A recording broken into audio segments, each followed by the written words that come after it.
Dictation start होगी 5 second बाद।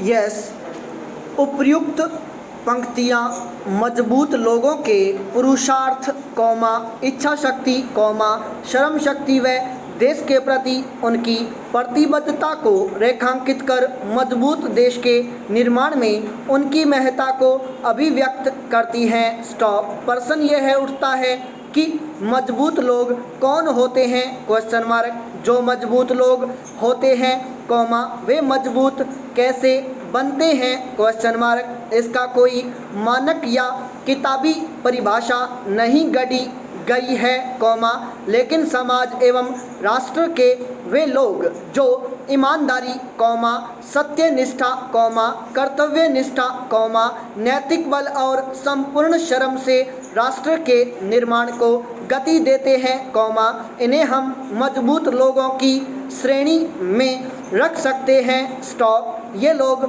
अपने शारीरिक सौष्ठव का या कदकाठी व रंग रूप से नहीं, वरन अपनी मजबूत मन शक्ति, दृढ़ संकल्प व प्रतिबद्ध भावना से मजबूत बनते हैं। स्टॉप। किसी भी देश को मजबूत बनाने में मजबूत लोगों का एक समूह उसके मूल में होता है। स्टॉप। इस समूह में डॉक्टर, इंजीनियर, शिक्षक, नौकरशाह, राजनेता, वैज्ञानिक, साहित्यकार, फिल्मकार, वकील, पत्रकार, शिक्षाविद, विद्यार्थी, किसान व मजदूर आदि का एक व्यापक वर्ग देश की तरक्की में अपना योगदान देता है। स्टॉप। ये वर्ग एकाएक तैयार नहीं हो जाते, बल्कि देश को इनमें अपने निवेश करना पड़ता है। स्टॉप। यह निवेश एकदम प्रारंभिक अवस्था से होता है। स्टॉप। बचपन वह समय होता है जब बच्चों को पोषण व स्वास्थ्य की देखभाल की सबसे ज़्यादा ज़रूरत होती है, ताकि उनका शारीरिक स्वास्थ्य बेहतर हो सके। स्टॉप। बचपन ही वह समय होता है जब उसके रुझान और क्षमताओं को समझने के लिए उस पर सर्वाधिक शैक्षिक निवेश की ज़रूरत होती है, जिससे उसकी नींव मजबूत हो सके। स्टॉप। दुर्भाग्य की बात है कि देश में प्राथमिक स्वास्थ्य सुविधाओं और प्राथमिक शिक्षा के हालात कमोबेश एक जैसे और बदतर हैं। स्टॉप। शिक्षा और स्वास्थ्य मानव विकास का सार है, जो देश के सामाजिक आर्थिक ताने बाने को संतुलित करने में एक महत्वपूर्ण और उपचारात्मक भूमिका निभाते हैं। स्टॉप। किसी भी देश के नागरिक मूल्यवान संसाधन होते हैं, ऐसे में बेहतर गुणवत्ता वाला जीवन पाने के लिए शिक्षा और स्वास्थ्य के रूप में विकास और देखभाल की आवश्यकता है। स्टॉप। पैरा।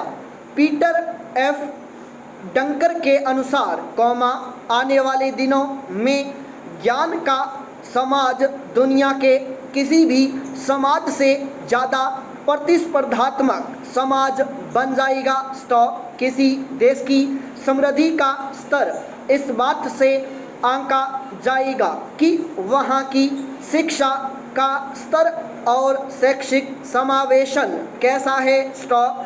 शिक्षा किसी भी समाज और राष्ट्र के विकास में केंद्रीय भूमिका निभाती है। स्टॉप। यह निर्विवाद रूप से सहमति का बिंदु है कि शिक्षा क्षेत्र में सुधार और सशक्तिकरण करके ही कोई देश आर्थिक सामाजिक विकास के सूचकांकों में उत्कृष्ट प्रदर्शन कर सकता है। स्टॉप। शिक्षा के बिना विकास की संकल्पना अधूरी है, इसलिए इसे विकास की अनिवार्य शर्त माना जाता है। स्टॉप। विकासशील देश के रूप में भारत के लिए विशाल जनसंख्या को गुणवत्तापूर्ण शिक्षा प्रदान करना एक गंभीर चुनौती है। स्टॉप। देखा जाए तो हाल के दशकों में आर्थिक, सामाजिक एवं अन्य क्षेत्रों में ढांचागत तथा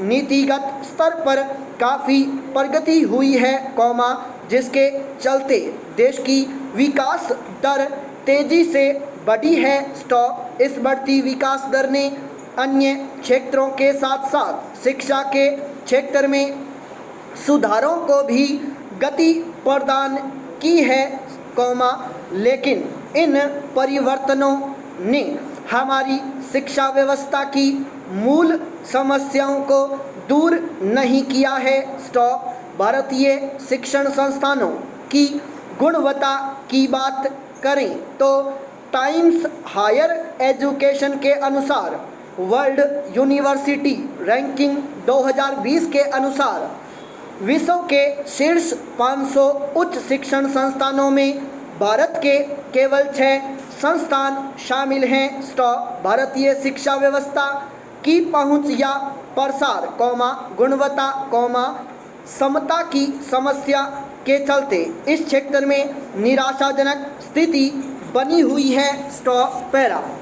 भारत में गुणवत्तापरक शिक्षा तक पहुंच एक बड़ी चुनौती है। स्टॉप। शिक्षा के सभी स्तरों, प्राथमिक, माध्यमिक एवं उच्च शिक्षा पर अभी भी आम नागरिकों की समान और आसान पहुंच नहीं हो सकी है। स्टॉप। शिक्षा के क्षेत्र में उल्लेखनीय विस्तार के बावजूद भारतीय जनसंख्या के कुछ सीमित वर्ग को ही शिक्षा की सुविधा सहजता से उपलब्ध हो पाई है। स्टॉप। मौलिक अधिकार के रूप में शिक्षा का अधिकार लागू होने के बाद भी स्कूल जाने की उम्र के कई बच्चे बाल श्रम, भिक्षावृत्ति जैसी गतिविधियों में संलग्न रहकर स्कूल से दूर हैं। स्टॉप। विद्यालय छोड़ने की बढ़ती हुई दर,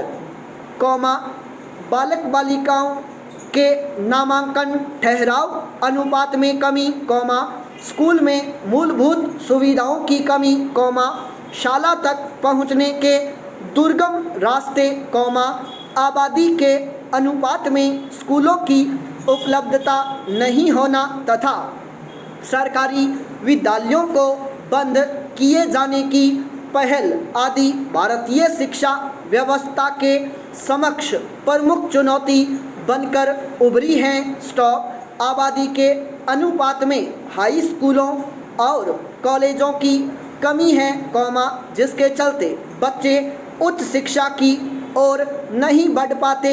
स्टॉप। पैरा। गैर सरकारी संगठन प्रथम द्वारा प्रकाशित वार्षिक शिक्षा स्थिति रिपोर्ट 2018 बताती है कि कक्षा 3 में पढ़ने वाले केवल 27.2% बच्चे ही कक्षा 2 के स्तर की पुस्तक पढ़ पाने में सक्षम हैं, कक्षा 5 में पढ़ने वाले 50.3% विद्यार्थी कक्षा 2 की पुस्तक पढ़ पाने में सक्षम हैं तथा कक्षा 8 में पढ़ने वाले केवल 73% विद्यार्थी कक्षा 2 के स्तर की किताब पढ़ने में सक्षम हैं। स्टॉप। निश्चित ही, ये आंकड़े भारतीय प्राथमिक शिक्षा की गंभीर स्थिति को दर्शाते हैं तथा यह बताते हैं कि शिक्षा के अधिकार अधिनियम को अभी भी ज़मीनी स्तर पर लागू नहीं किया गया है। स्टॉप।